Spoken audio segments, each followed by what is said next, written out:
Yeah? Yeah. Okay, so Velocity 2X on the PlayStation 4, aka almost certainly 2014's least disappointing video game. Why don't you go ahead? Okay. The sequel to the rather magnificent Velocity Ultra, which came out first on Vita, then appeared on PS3, I believe, last year. This is a kind of hybrid between a 2D shoot 'em up and a sort of side scroller, the type that you might have played in the 16-bit days. But in truth, it's really not like anything you've ever played before, especially if you've never played Velocity Ultra or the original Velocity, which is basically the same game but was a PS Mini. How best to describe this? Okay, the 2D shoot 'em up parts are they look like any game you might have seen before from Cave or anybody else, where you scroll up the screen in a little ship.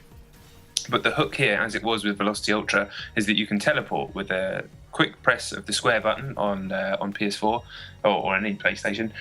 You can basically teleport your ship to another part of the map instantly, and the whole game is structured around being able to do this. So it might be the case where you're teleporting in between different parts of a level where you wouldn't be able to get there otherwise, or you're teleporting long distance to get other things, or you're teleporting out of the way of enemies. This, much like Velocity Ultra, is a brilliant gameplay system, and the design around it is magnificent. But the main thing that the team Future Lab, which is a Brighton-based developer in the UK, have done for the sequel is to include an entire different genre and blend them together, which is amazing. So you will quite often in levels fly your little ship into a hatch, and then you'll be in a interior location playing a side scroller. You play as Lieutenant Kai Tana, who is basically just a badass chick who's there to run through these levels, killing enemies. But again, it's not really like anything you'd have played before, especially this part of it, because you can also teleport as Kai Tana, and the levels are sort of a nice blend of platforming, right stick shooting, but mainly structured much like the stuff outside in the ship around this teleportation system. So you're quickly teleporting through walled areas, jumping and teleporting through like a ceiling. There are enemies that you can only attack from behind, so they run at you and you teleport behind them and shoot them in the back. All of this stuff, this game is called Velocity, like the original game. All of this stuff is done at a ludicrous speed. I mean, everything. The game rewards you handsomely for finishing the levels very, very quickly, and also you have to collect crystals in the side-scrolling bits and what are called survivors, but actually like blue pods in the 2D shoot-'em-up bits. But the game is all based around this idea of doing things as quickly as possible. The controls are instantaneous and incredibly responsive, and the fact that you're doing some very, very complicated maneuvers as you get towards the back end of the game, jumping, teleporting, throwing these teleportation devices, teleporting to there and then teleporting out of there without falling down. It really does start to get quite complicated towards the back end of the game. There's 50 levels, by the way, as there were in the original, and it does take a good chunk of time to get through. But it's all I can say, much like when I played the first Velocity, every couple of levels or so, I just kept saying to myself, genius, and then another idea would come, and genius. This game starts where that game left off, and then just the fact that they've improved on what I mean, I use this term rarely, but the original Velocity Ultra, I'd say, is basically a perfect video game. There's nothing wrong with it. It's amazing. They've managed to do that again, make the stuff about Velocity Ultra even better, and certainly looks absolutely gorgeous on PS4. But they've included an entire extra genre in there and done that in a way that nobody's ever done it before, and done that amazingly as well. I don't even know. You've called it the least disappointing game of 2014. I couldn't possibly disagree with that. It's a masterful piece of design, and really a strong candidate for the importance of design, because there's a lot of the popular, especially in indie space, a lot of the popular games at the moment kind of they're done through random generation. There's nothing wrong with that. It's like Spelunky or Rogue Legacy, but there is something to be said for design that can be laid out on paper, and every single pixel is put in the exact right place to fine-tune a gameplay experience, and that's what Future Lab have done here. I cannot fault this game. It's an incredible experience. I finished it last night. Apart from one tiny bug, which was just a non-issue, and no, that's the only thing that I could ever possibly say that was wrong with the game, and that's a non-issue anyway. An amazing piece of work. What do you think?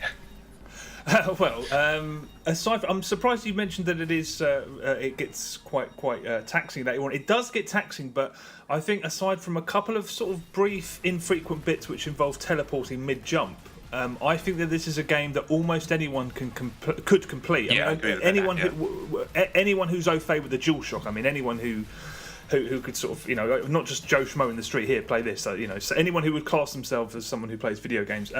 So the genius of it for me is that the whole of it can be seen by anyone. I've recommended so many games over the last few years where friends have come back to me afterwards and said that game you recommended me was rubbish, and I've had to ask, did you play it on hard? Because that's where the real game is.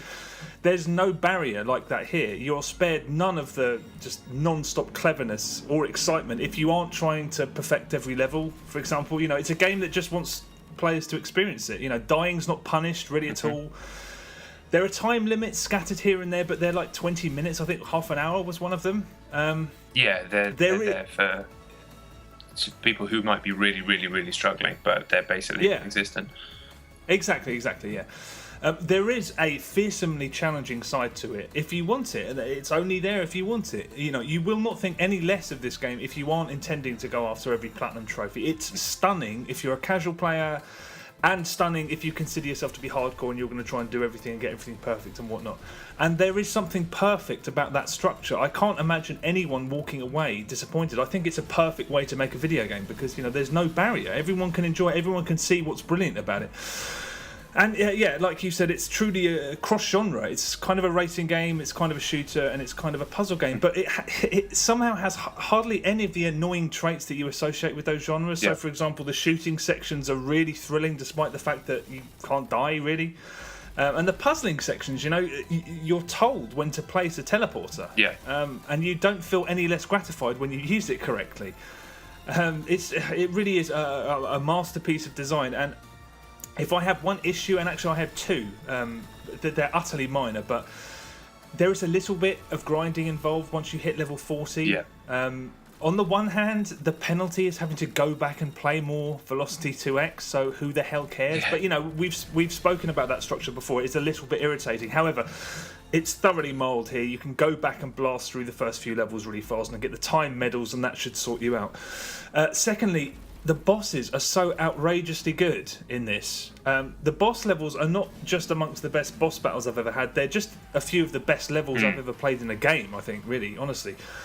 So I was kind of disappointed that there wasn't like a massive supernova final boss battle at the end. But again, you got the sense that this was another small ploy to make it that little bit more accessible for everybody. And they give you something in exchange. They give you a few levels out of nowhere that explore a few brand new gameplay systems. I won't spoil that side of it because it's a really nice surprise.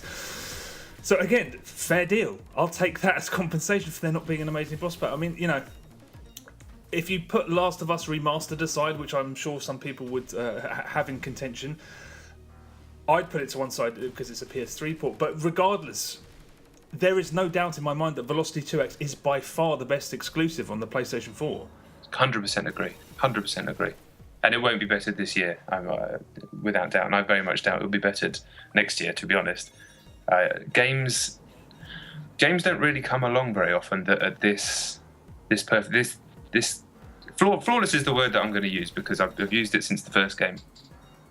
But Nintendo make games that feel complete in a way that most games can never feel, and this doesn't feel anything like a Nintendo game. It's stylish, and the music is kind of a combination of.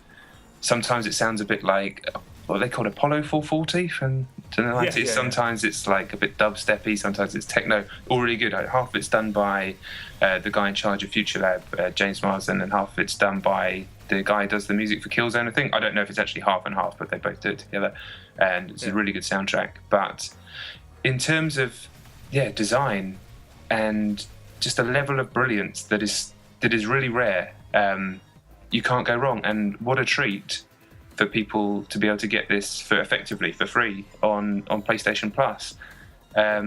You said, I think, in a tweet not long ago that I'm going to paraphrase you, something along the lines of how nice it is that you won't have to convince friends to shell out for this masterpiece because it's difficult to sell people on a game that they might never heard of. And if you watch footage of this game, it looks like a lot of games that it's not, if that makes sense. It looks like you've played a million shooters and a million side scrollers, especially in the indie game space in the last few years.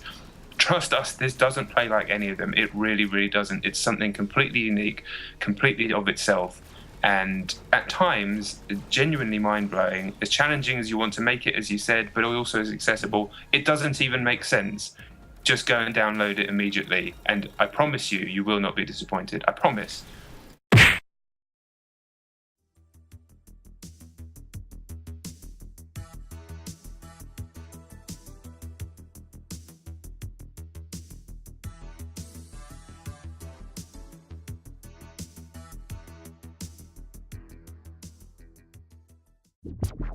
Yeah. Okay, so Velocity 2X on the PlayStation 4, aka almost certainly 2014's least disappointing video game. Why don't you go ahead? Okay, the sequel to the rather magnificent Velocity Ultra, which came out first on Vita, then appeared on PS3, I believe last year. This is a kind of hybrid between a 2D shoot 'em up and a sort of side scroller, the type that you might have played in the 16-bit days. But in truth, it's really not the part of the map instantly. And the whole game is structured around being able to do this. So it might be the case where you're teleporting in between different parts of a level where you wouldn't be able to get there otherwise, or you're teleporting long distance to get like anything you've ever played before, especially if you've never played Velocity Ultra or the original Velocity, which is basically the same game but was a PS Mini. How best to describe this? Okay, the 2D shoot 'em up parts are they look like any game you might have seen before from Cave or anybody else, where you scroll up the screen in a little ship. But the hook here, as it was with Velocity Ultra, is that you can teleport with a quick press of the square button on PS4 or any PlayStation. You can basically teleport your ship to another